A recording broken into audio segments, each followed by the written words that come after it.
James Cook has a monster day, and the passing offense continues to struggle as the Bills take down the Carolina Panthers 40-9 this week on the Wandering Buffalo podcast.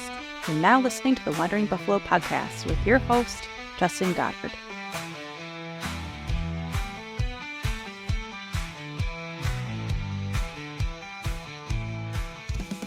Bills Mafia, welcome in, and thank you for joining me on another episode of the Wandering Buffalo podcast, a show on the Buffalo Fanbase Podcast Network. My name is Justin, and I'm your host today, as always. And today we're breaking down the Bills' 40-9 win over the Carolina Panthers. And first of all, just an absolutely monster day for James Cook. I mean, to the point where we're in this game and I'm looking up the NFL single game rushing record to see if he's going to get close to it. And he got within about 80 yards of it while taking the fourth quarter off. So I'm not here to need to push the history books. I'd rather have James Cook have a few less snaps, try to stay nice and healthy so we have this level James Cook come playoff time. But just having that level of a performance that in game I'm looking up NFL all-time records, and for what it's worth, the record was, I believe it was 296 yards for Adrian Peterson. So he ended up with like 215. So crazy day for James Cook. Only criticism I have of him here is the front flip into the end zone. Hadn't seen those in a while. I thought maybe it was in his contract that he wasn't allowed to do that, but never liked seeing an unnecessary shot to the back. Going with that, the offensive line, I thought had a tremendous day, and the run schemes in itself just kind of set up to take advantage of some of the weaknesses that the Panthers have. And, you know, they're super stout with guys like Derek Brown in the middle, and just kind of using that crack toss to be able to get James to the edge. And then as Carolina adjusted to that and kind of started throwing more bodies that way, you saw kind of the evolution, the James Cook vision to, okay, well, now we're going to just cut this back inside and use my vision to rip off some long ones that way. So just offensively, it was pretty much James Cook, and kind of gets me into some of the conversations that I've had this week and hearing people, you know, discussing the passing game struggles, and the conversation real quick after the game went from Carolina's a better team than we thought they were going to be, this might be a struggle, to immediately forgetting that and the win becoming, oh, well, it was just Carolina. It was just Andy Dalton. And that didn't really bother me so much until the conversation started happening with the Chiefs. And always comparing ourselves to the Chiefs, which rightfully so. They're the class of the AFC. They're the class of really the NFL. They've had tremendous amount of success over, you know, this same time period of Josh Allen and Patrick Mahomes, and they got rings out of it. But what kind of irked me with this is hearing a lot of conversations about comparing the Bills passing game to the Chiefs passing game, and look at how the Chiefs can throw it all over the field and the Bills can't be in the same conversation with them. The basic idea of the conversation. And in that portion of the conversation, I'm not hearing a lot of but the Chiefs were playing the Commanders, who were also playing a backup quarterback. And I don't know. I just feel like the nuance kind of gets lost there, where so many fans are willing to kind of put down where the Bills are at and build up where the Chiefs are at. And I think it's easy to do. Like, it's a passing league, the big explosive, fast, down the field passing. That's the exciting brand of football. But when I look at this Bills game against the Panthers, like, did the passing game struggle? Sure. Could they have, worked their way out of it a little bit, given more reps? Maybe. All this to say, put this huge caveat on it from the beginning. I 100% think that the Bills should be looking to add a receiver before the deadline. I think it lines up perfectly that no matter how defensive Brandon Beane was of his unit going into the season, you got this nice little caveat that Joshua Palmer's hurt right now, and you can use that. I still believe in the guys and the depth that we assembled, but we don't have those guys right now, so I had to make a move. Perfect. He can protect his pride and his ego and everything all at the same time. But looking at what the Bills did in the passing game, it's kind of hard for me to want to judge too much on this when you're looking at a prolific day rushing the ball, and we're talking almost double the amount of run snaps, run plays as there were passing plays, and Josh Allen only throwing it 19 times in this game. And yeah, did it look like it was struggling? Sure. What does it look like if we play out the whole game and they have to throw and there's 38 passing attempts instead of the 30, I think it was 35 rush attempts that we had? I don't really know. I can say that I've seen some struggles in the passing game. I think that Josh Allen looks uncomfortable to an extent, but I think there's also a certain level of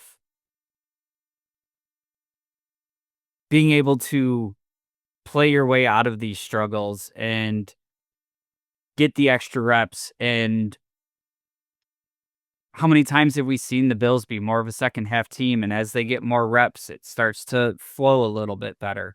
So yeah, over the past 3 weeks, I've seen struggles with the passing game. I think that it would behoove Brandon Beane to make an addition to the room. But I'm also looking at, yeah, they didn't throw the ball all over and down the field and take chances and whatnot because they had a running back who ran for over 200 yards. You had a game script that you completely controlled that didn't call for you to do much in the passing game.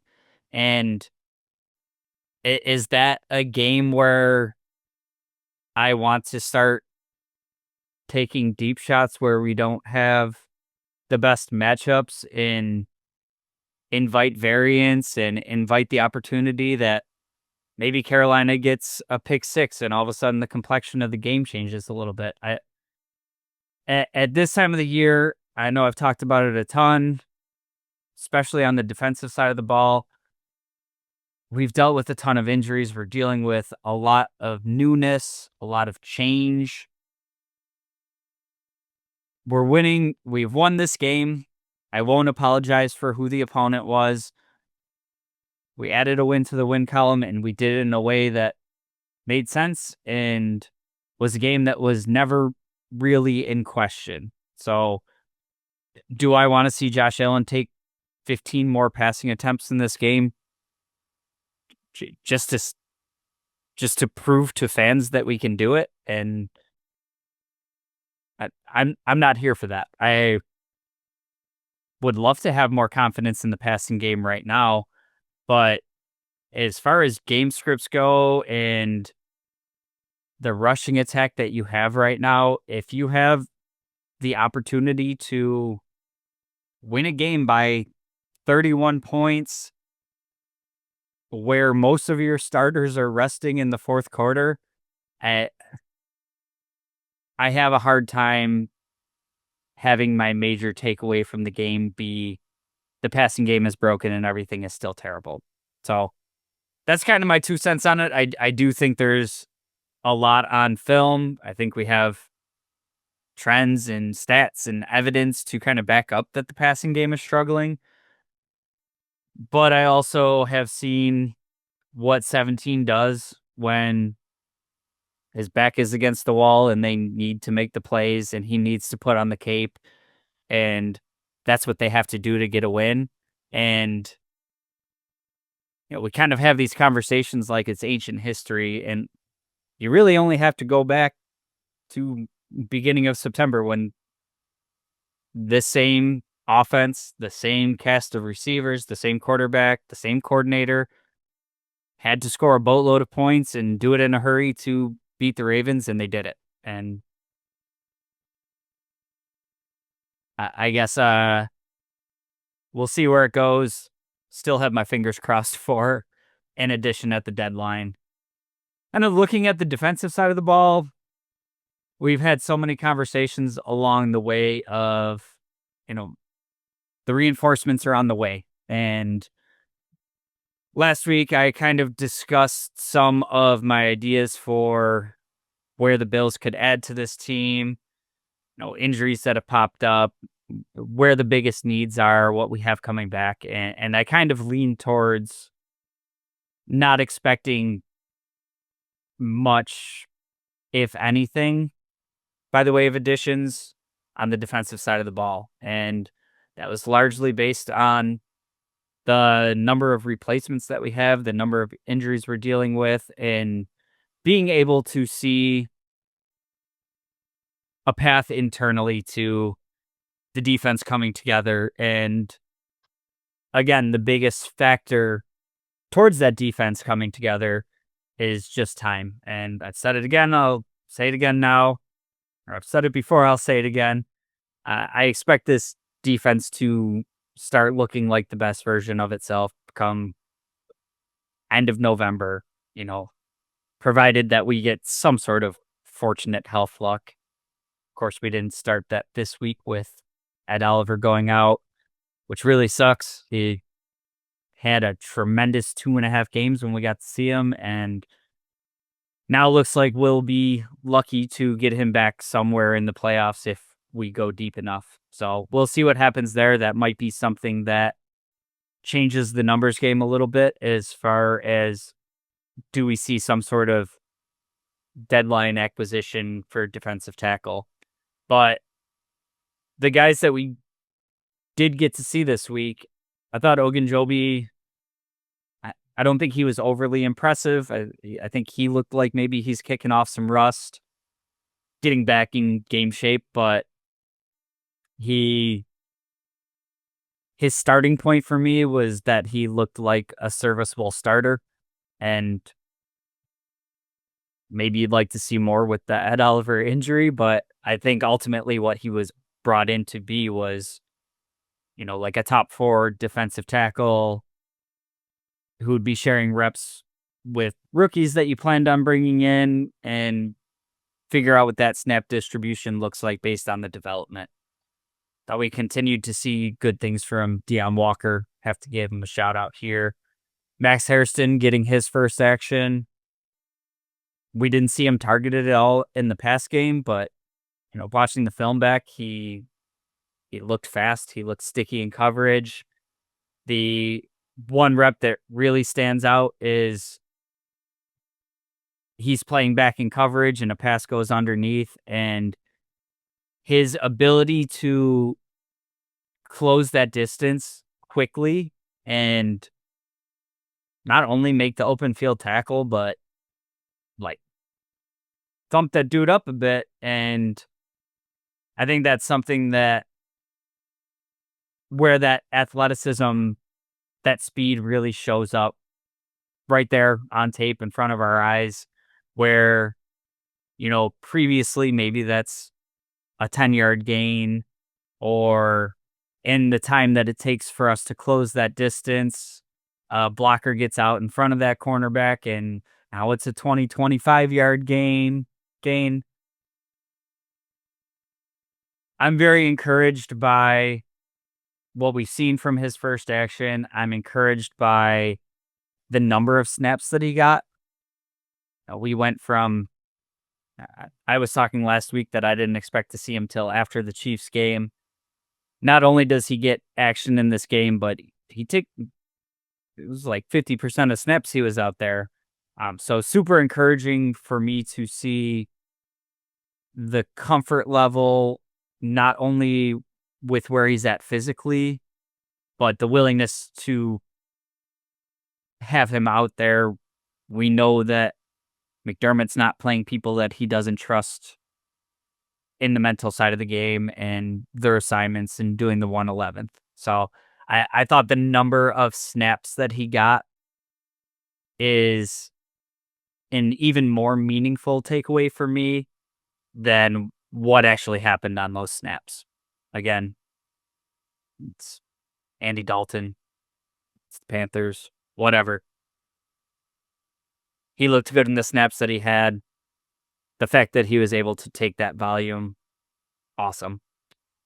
Also got to see Jordan Hancock sprinkled in.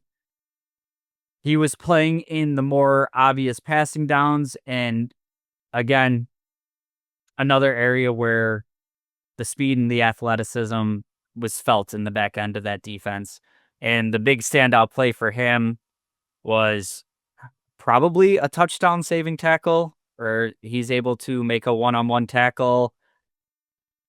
I, I still don't think that he even took the best angle to the ball, but these are ones that we've seen blow up into the huge plays in the run game where we take a bad angle and lack of athleticism prevents us from making that play. And credit to him. Like I said, not the best angle, but still able to make the play. And you hope that with, more reps, the angles are getting better, but seeing the athleticism from the two of those guys on the back end of the defense was a real breath of fresh air. Michael Hoyt coming back in this game was probably my favorite part of returning players, new faces, and I think the defense as a whole, you just felt more energy, you felt more juice, and Hoyt looks like an absolute psychopath out there. He's just the way he plays. He looks like Bobby Boucher out there to me, and just kind of like it feels like reckless abandon, but it's not like full speed mistakes going on. He's able to get after the passer. He got 1.5 sacks in this game, a forced fumble, and maybe it was just this matchup with the Panthers, but I felt like in this game, the defensive line as a whole really came together, and you got to see contributions from pretty much everybody. And maybe that's some of the, better athleticism on the back end, being able to marry up with the pass rush a bit more, some man concepts you were able to run with the athleticism back there. Maybe it's just another guy that can be an effective pass rusher, changing the blocking schemes in the numbers game for the offense. Is We saw Rousseau in the backfield. We saw Bosa back there. Deion Walker, Ed Oliver was having a monster game. Hoyt was having a great game. And you were just getting contributions all over the place. You got AJ Epinesa with a damn near pick six. And just felt like it really was feeling like it was all coming together in this game. Now, it's a 1-game sample size. The opponent with a backup quarterback, all these things to be taken into consideration. Your ability to make the Panthers one-dimensional and, the tremendous run game that they've had this season, being able to force them out of that by how your defense was playing, by your offense scoring points, and make them one-dimensional with Andy Dalton being the one at the helm. Uh, kind of an awesome all around job. And not only was the pass rush good, but like I said, you were able to really limit what they were able to do on the ground. And we're talking about, Rico Dowdle, who's had like I believe it was two consecutive games coming in where he had over 200 yards from scrimmage. And you were really able to contain that, especially early and long enough to get them out of the game script that they wanted to play and make them have to pass the ball instead of lean into that run game. And this is the type of, rushing attack that we've seen in the past be able to rip off huge gains. And even if we get ahead a little bit on the scoreboard, teams aren't really in a hurry to move away from the run game because they're still ripping off 10-yard runs at a time. So I thought that of all of the things that we saw go well in this game, I think while the pass rush may be the more sexy one, getting the sacks is fun.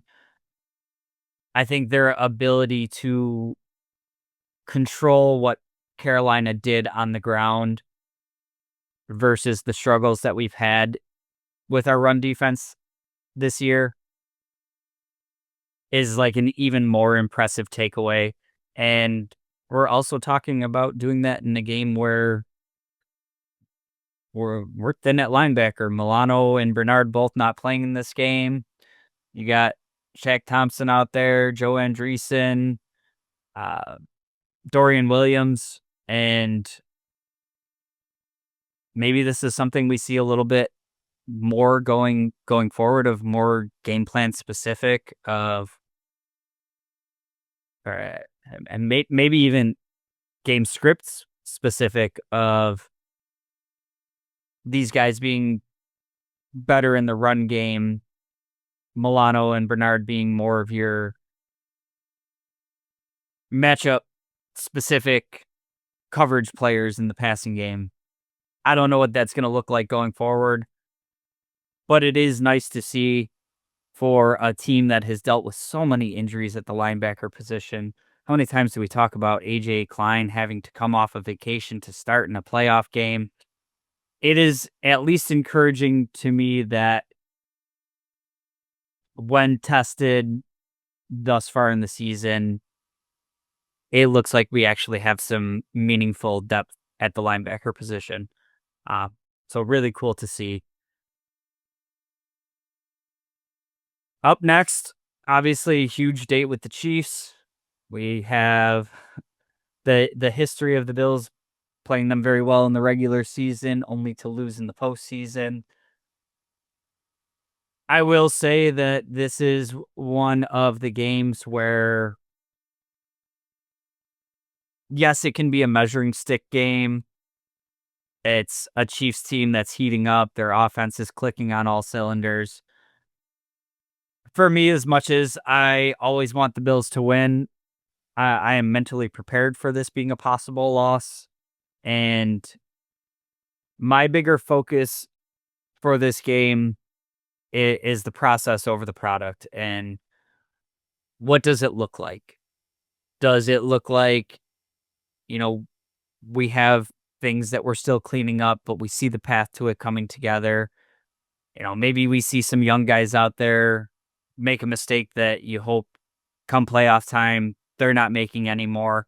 I think the Chiefs are at a more polished part of their season, and I think the Bills are still kind of putting together exactly what it should look like with some of the new faces and working out some of their wrinkles. So I see a very reasonable path to us winning this game. I see a very reasonable path to us losing this game. What I'm more concerned about, again, is when we look at this game Monday, in hindsight, did it look like the Chiefs were in a whole different class from us? Or did it look like a pretty close game in either direction that, come January, come playoffs, if and when we're matched up against the Chiefs again, does it look like we can come together as a unit? Hopefully, as I'm predicting, somewhere in that late November range of playing our best football. Will that best brand of football be enough to get over the hump this year? And as much as things haven't been the prettiest at times, as much as I think there's still a lot to come together, I do think there's a lot of pieces in place that, with some development, with some reps, with, different game scripts and different things that we're working on and new wrinkles, I do think that the conversations about this team come December, January are going to be a far cry from the bye week conversations we've had of fire everybody, bench everybody, Brandon Beane sucks, all those things. I think it's even looking at this draft class, our first look at Hairston looks promising. TJ Sanders, the eyeball test was a little bit different than what the metrics state, but TJ Sanders metrically was not playing terribly. Of course, he's dealt with the injury. We'll see when we get him back. Landon Jackson looks like a rough pick right now, but then Deion Walker looks like a home run pick. Dorian Strong held his own when he was called upon to play in limited snaps. Jackson Hawes looks like an awesome pick. So a lot of time to get this team headed in a more definitive, a more encouraging, positive direction. That said, Brandon Beane, go trade for a wide receiver. I think that can really change the complexion of what we've seen from the offense. We'll see if that happens over the course of the next week. If we get anything before next week's episode, we will lock in and get an episode of any trades out as soon as we can. Best way to make sure you don't miss that episode, hit the like button, subscribe, share, tell a friend. Make sure you're getting the notifications. Hopefully, we get a nice trade to talk about. But in the meantime, we're looking forward to the Chiefs. Hopefully, we get to talk about a win come this time next week. Until then, and as always, go Bills.